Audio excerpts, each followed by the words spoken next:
Hi everyone! Welcome back sa aking channel. Sa video na ito, ipapakita ko sa inyo ang simple way kung paano ako mag-upload ng video sa TikTok. Ang una, of course, hahanapin natin ang item na gusto nating i-promote. So, once na makapili ka na ng ipopromote mo, ang ginagawa ko lang ay screenshot ko lahat ng mga items. Screenshot ko lahat ng nasa picture, ng items na yun. And then, i-compile ko siya later.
So, ayan, matapos nating i-screenshot lahat, punta tayo sa homepage ng ating TikTok account and then click lang natin yung plus sign.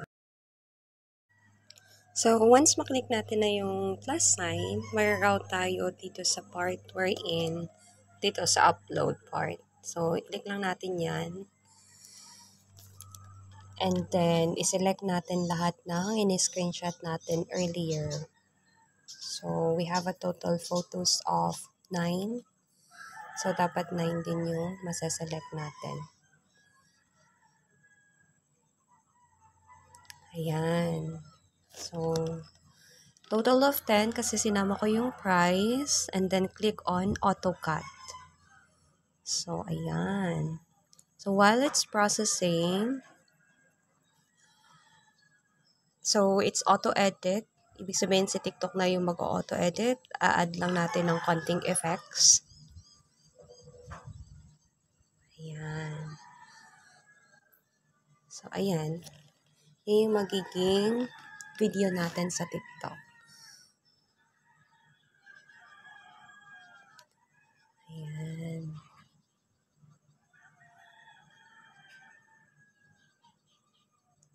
So, lagyan lang natin siya ng effects.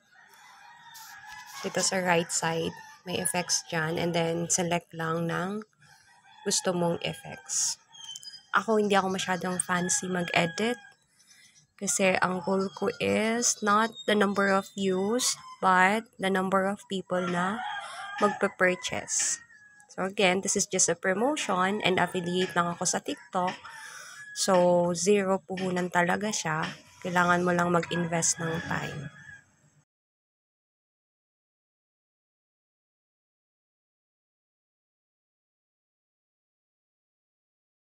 Ayan na. So, nakabili na ako ng effects. Heart, heart.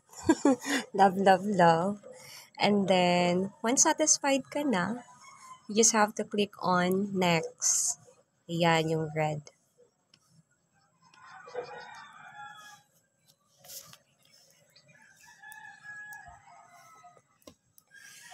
So, you need to click on add link para makuha mo yung affiliate link niya.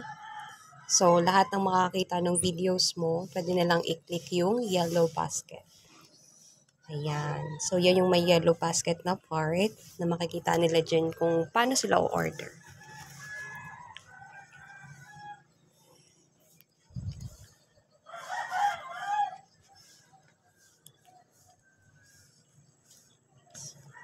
Click mo lang yung add na part, yung red. Ayan, then add.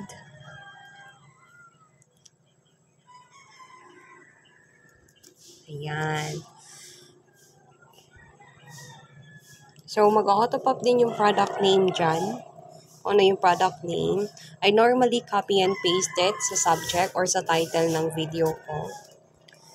And then, later, pag gumagawa na ako ng title ng video, dinadagdagan ko na lang siya.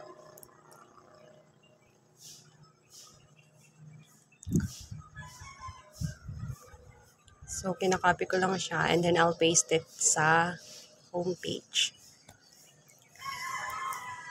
Dun sa title ng video dito. So, create more informative content when you go into greater deal with 4,000 characters. Ayan. And then, I'll just add yung complete title or complete name ng product and then add lang ng hashtag. Ayan.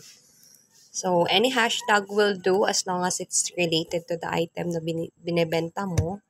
And then, I normally add FYP for your page. So, para makikita siya ng mas maraming tao. Yun lang siya. And then, once you're done adding all the hashtags and title, you're satisfied with it, then that's the time that you can post it na.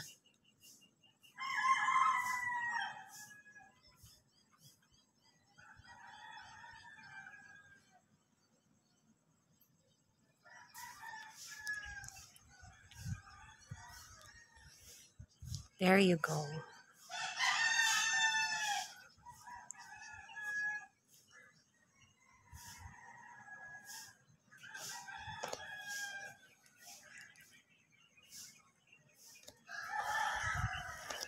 Okay.